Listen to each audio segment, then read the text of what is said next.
Hi guys! In this video, I will show you how to change keyboard color using your Android phone. Just keep on watching this video and let's get started. So first, let's check my keyboard color.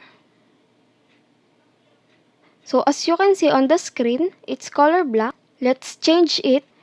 If you have these icons, just click settings here. Then click theme. And just choose your theme. For example, red. Then click apply. So right here, there are a lot of themes. Just download them by tapping this. And just click apply. Let's go back. And let's see. So now my keyboard changed.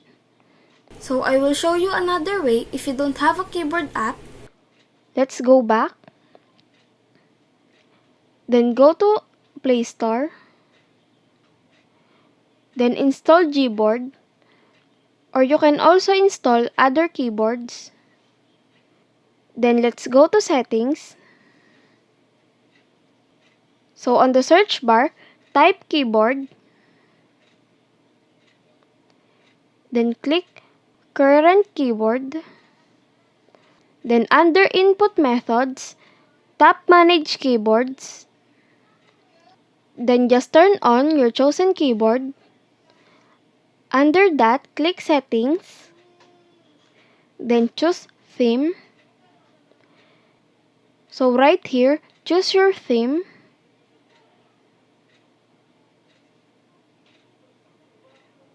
Then click apply. Let's go back and see my theme. So my keyboard color changed. And that's it. If this video helped you out, please consider leaving a like and let me know in the comments if you have any question. Have a good day!